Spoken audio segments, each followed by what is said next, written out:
grab your cup, let's get comfy, and let's talk because I've got thoughts. Naturally.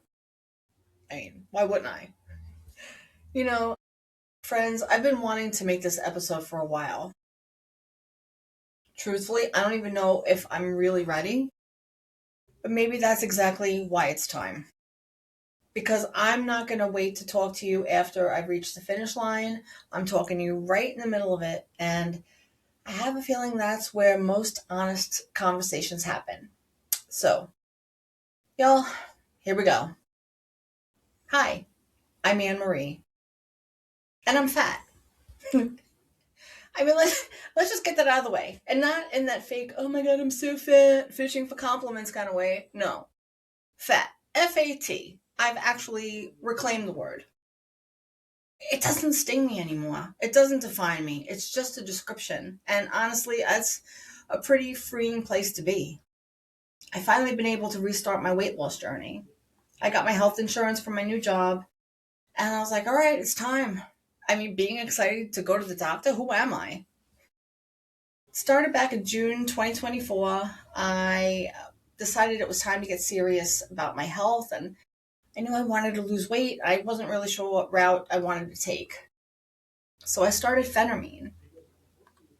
And over that next year, under the supervision of my doctor, it helped me lose 60 pounds.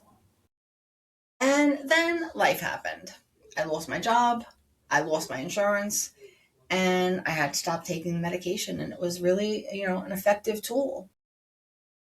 But here's the part I'm unbelievably proud of. I managed to keep 40 pounds off. 40. Do you understand how monumental that is? For somebody who has spent her entire life losing 10 pounds and gaining back 20. I've never done that before, ever. And for the first time in my life, I'm actually proud of myself. Not because I was perfect, because I didn't completely give up and abandon myself. And here's the funny part. This episode is not really about phentermine, not sponsored, LOL. It's not about meal plans. It's not even really about weight loss. It's about something I realized after 55 years that stopped me completely in my tracks. I don't even think food was ever even the problem. I've been trying to lose weight for almost as long as I can remember.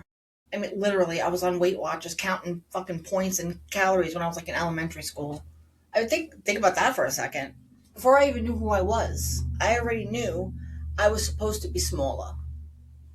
I tried every diet, every miracle, every plan, wish, and promise. And they all worked until they didn't. I'd lose 10 pounds, maybe 15 if I was really focused. And people would maybe start to notice. My clothes started to fit better. I started to feel a little confident. I feel amazing. And then, the negotiation began. Oh, you've been good. No one won't hurt. You deserve it, girl. Treat yourself. You can start again on Monday. It's fine. And then looking back, it was never the cookie. It wasn't the cookie's fault. It was the conversation before the cookie. That was the compulsion, not hunger. Compulsion. Compulsion told me, you earned this. Tomorrow's another day. That conversation lived in my head for decades. And honestly, that conversation was heavier than I ever was. I've always been the funny fat friend. The big girl with the pretty face.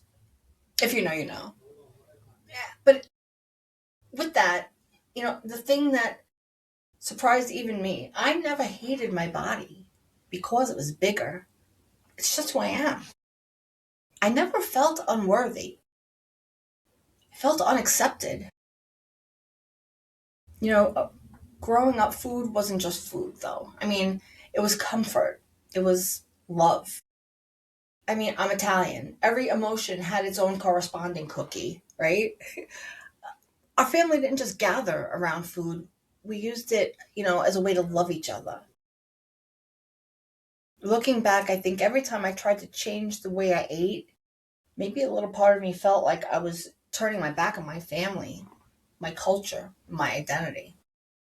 I don't know. Then something happened this week. In putting together this episode, I caught myself saying, I guess I never wanted it badly enough. And then I stopped and I thought about it because that was not exactly true. I did want it. God, I wanted it. I just didn't know how to allow myself to have it.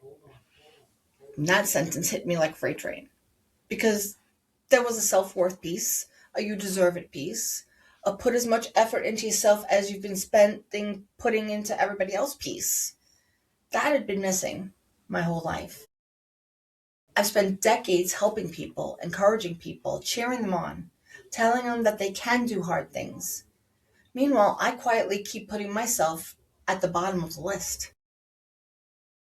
Until one day I finally realized I deserve that same effort. That was everything. Maybe your story isn't weight. Maybe it's something else. Maybe it's money. Maybe it's relationships, people pleasing.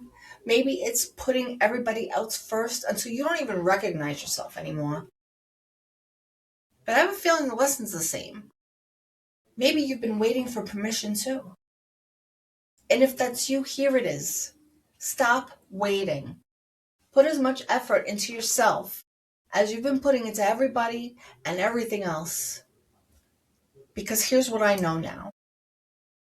I wasn't sabotaging myself.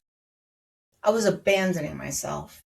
Sabotage sounded like I wanted to fail. I didn't want to fail. I wanted this. I just didn't know how to let myself have it. I do now.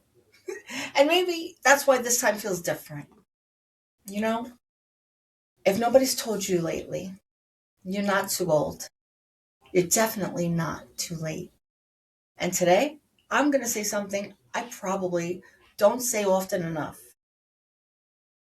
I'm proud of myself. Not because of a number on a scale, not because of a medication, not because of 60 pounds. I'm proud of myself because after 55 years, I finally decided I was worth the effort. That's the difference. That's the sauce. See you Wednesday. Skinny bitch out.